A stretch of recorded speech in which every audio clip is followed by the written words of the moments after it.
Ciao, sono Luca Spinelli, consulente finanziario indipendente. Oggi mi sono segnato un po' di cose perché dobbiamo parlare di obiettivi di investimento, obiettivi della consulenza finanziaria indipendente. Perché parliamo di obiettivi? Perché tanti vengono qui e non hanno un obiettivo, che non è un male. Non avere un obiettivo, come dico io, è un obiettivo, perché ti porta subito a uno o due di quei 3 macro obiettivi che tu potresti avere.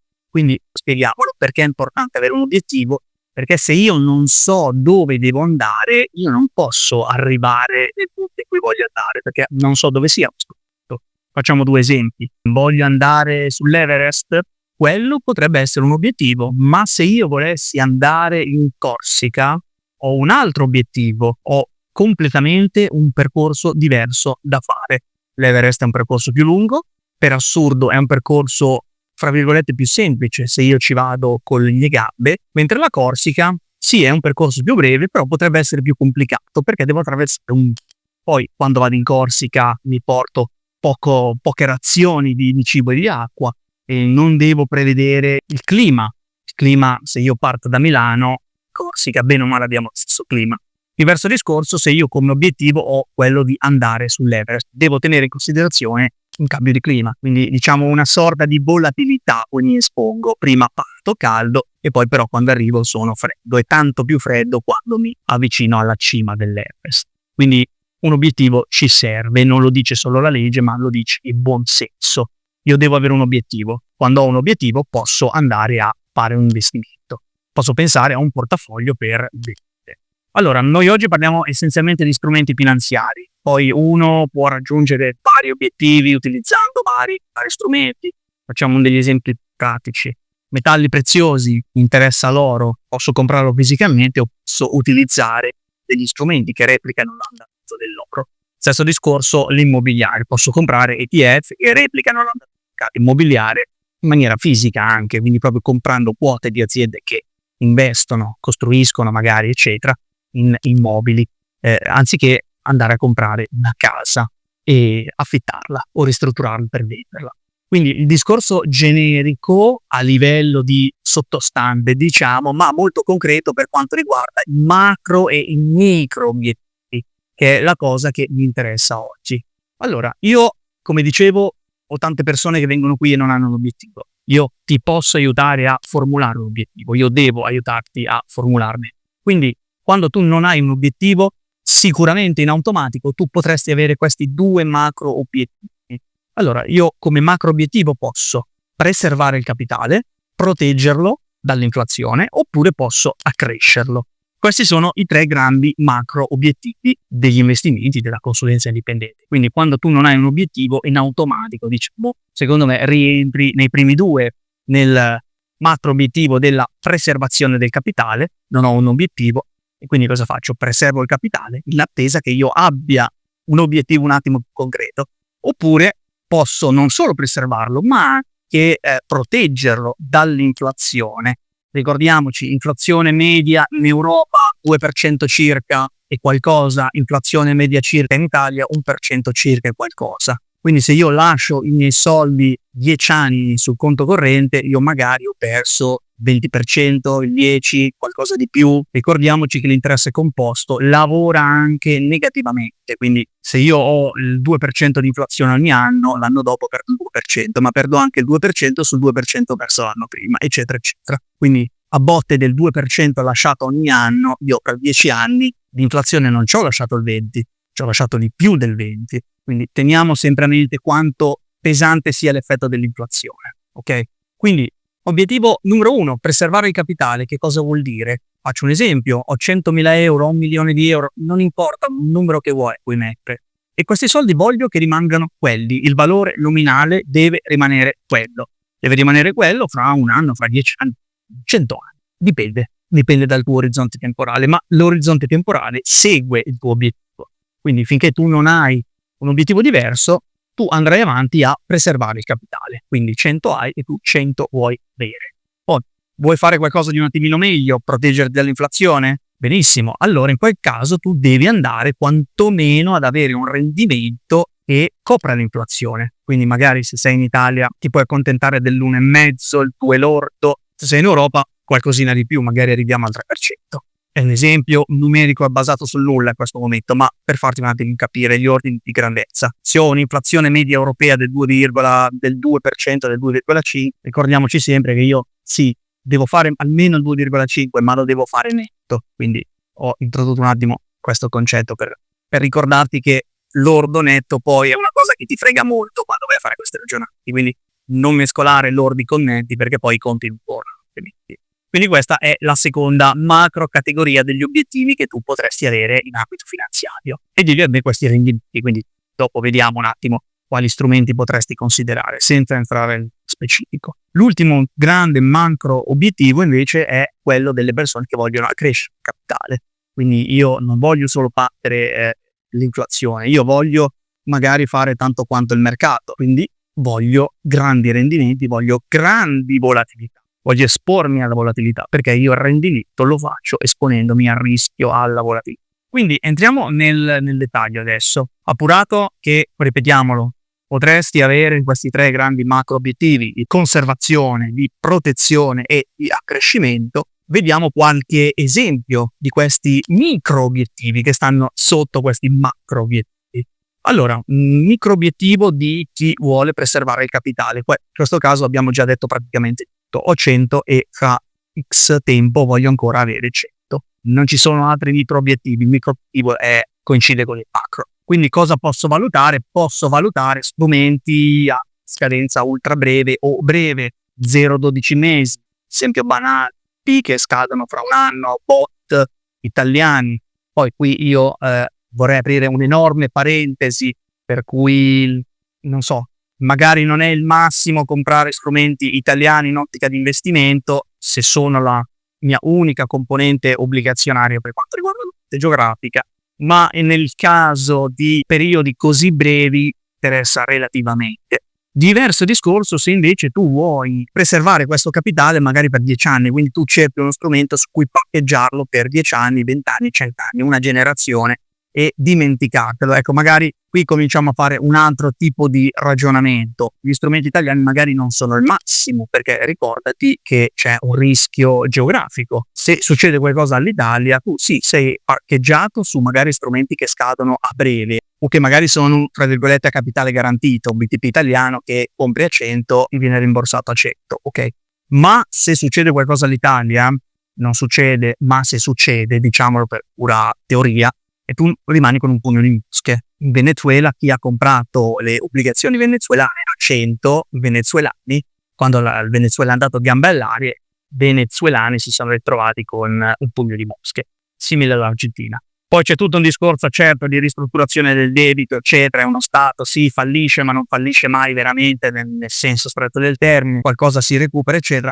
Però hai visto che quando già stiamo parlando di conservazione del capitale ci sono sempre delle fregature, ecco. Quindi uno pensa di stare super tranquillo, mi compro un bot ogni anno, a un anno, ultra short term, vado sereno per il resto della vita. Non è esattamente così. La consulenza indipendente sembra servire a qualcosa. C'è sempre quella virgola che ti frega nell'arco di una vita. E questo è il punto. Tu non devi fare bene per un mese o 10 anni, tu devi fare bene per tutto l'arco della tua vita e magari anche chi viene dopo di te. Quindi attenzione anche quando come obiettivo tu hai la preservazione del capitale. Passiamo poi ad alcuni esempi di micro obiettivi di chi vuole coprirsi almeno dall'inflazione. Quindi protezione del capitale dall'inflazione. In questo caso il discorso è simile, perché non ho tanti micro obiettivi, il mio macro obiettivo coincide con il fatto che io voglia proteggermi dall'inflazione, quindi devo acquistare strumenti che mi coprono dall'inflazione. Faccio degli esempi banali da non prendere alla lettera perché siamo strettamente nel campo della teoria e dell'educazione, chiamiamola così. Quindi strumenti che coprono l'inflazione quali sono? Beh, qualsiasi strumento indicizzato. Uno strumento indicizzato è uno strumento che mi remunera quantomeno l'inflazione. Sono un italiano in Italia, voglio proteggermi dall'inflazione italiana o europea, compro qualsiasi strumento indicizzato sull'Italia o sull'Europa. BTP indicizzati, famosi BTP-I, che sicuramente tanti che guardano questo video hanno già il portafoglio. Quindi hai una remunerazione, ma poi hai anche la garanzia che ti viene remunerato l'andamento dell'inflazione. Quindi Covid, inflazione 10%, nessun problema. Crisi, disastro, l'inflazione galoppa 20%, non c'è problema. Tu hai come minimo almeno quella remunerazione. Diciamo è subito fatta. Rimangono tutta una serie di problematiche, però come dicevo prima all'inizio, mi raccomando, il rischio geografico. Io la spiego in maniera molto semplice, ma sempre i punti e le virgole sono quelli che ti fregano. Poi ultimo macro obiettivo, e qua finalmente entriamo nel vivo e nella parte interessante della questione, chi vuole crescere il capitale, quindi non solo preservarlo, non solo proteggerlo, ma vuole fare i soldi con i soldi, come si suol dire. E io qua ecco che ho 1000 micro obiettivi. Io posso avere il micro obiettivo che ha la persona di 20 anni che deve finanziare, non so, la macchina, la persona di 30 anni che deve comprare casa, la persona che si deve sposare, la persona che vuole andare in pensione con quanti più soldi possibili, oppure la persona che vuole ritirarsi dal mondo del lavoro prima, il famoso FIRE, esempio. Quindi ho tantissimi micro obiettivi, li conosci solo tu i tuoi. Puoi averne uno, puoi averne due, puoi averne quanti ne vuoi di micro obiettivi. Io ti posso aiutare a costruire un portafoglio che ti permetta di raggiungerli. Facciamo qualche esempio per scrupolo.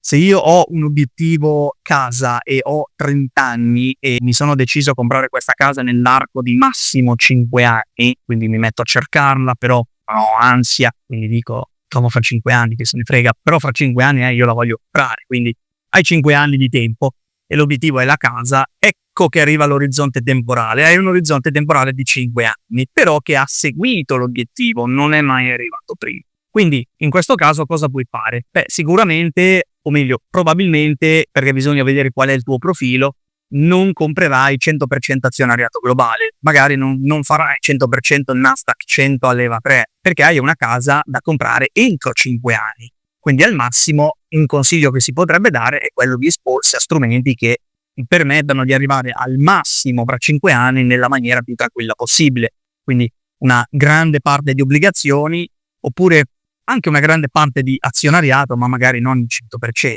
È sempre difficile entrare di più nel dettaglio perché dipende strettamente dal caso personale. Se sei una persona che ha 10 milioni di patrimonio e stai puntando a una villetta da $500,000, ti interessa relativamente magari la volatilità, perché la villetta la paghi comunque anche cash volendo per 5 anni. Diverso discorso se in banca hai, 50.000 euro, stai puntando a una casa da 300 ed è lì i soldi ti servono perché magari vuoi arrivare fra 5 anni e il mutuo non lo vuoi fare, oppure lo vuoi fare. Però questa poi è una decisione che prendi al momento quando conosci il tasso che c'è fra 5 anni. Quindi è sempre molto difficile fare degli esempi così teorici perché ci sono 1000 variabili che non è possibile prevedere. Quindi io posso semplicemente fare un discorso generico, una sorta di brainstorming. E difatti questo è stato il primo esempio di un micro obiettivo nella categoria di chi vuole avere diritti.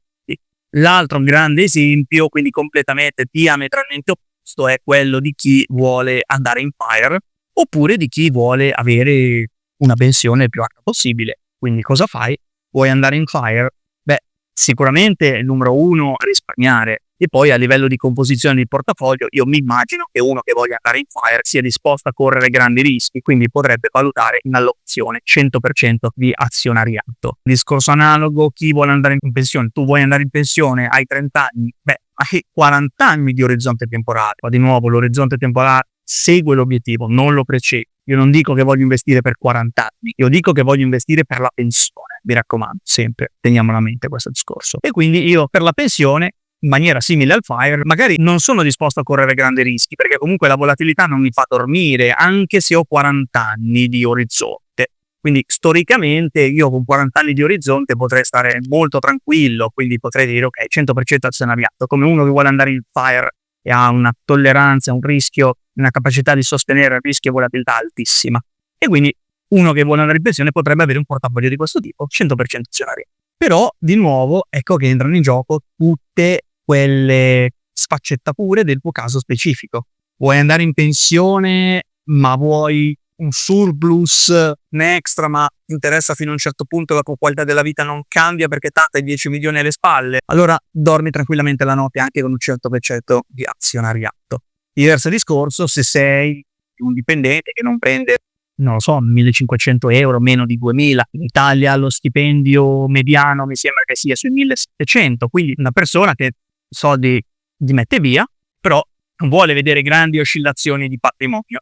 Quindi magari quello non è più il caso di dire ok, 100% azionariato globale perché ho 40 anni di orizzonte per la pensione. Potresti farlo tranquillamente, io te lo potrei consigliare, ma non te lo consiglio se il tuo caso specifico, il tuo profilo di rischio non coincide con quello che abbiamo appena detto. Quindi 1000 cose sempre da vedere e sono sempre i punti e le virgole quelli che ti fregano, quindi è inutile dire che un qualsiasi consulente indipendente sia sempre utile, perché sono un consulente dipendente, quindi come ti potrei dire, è il contrario, però ecco, spero di esserti stato un minimo di aiuto. Ricordati sempre 3 macro obiettivi: la conservazione del capitale, la protezione dall'inflazione e l'accrescimento.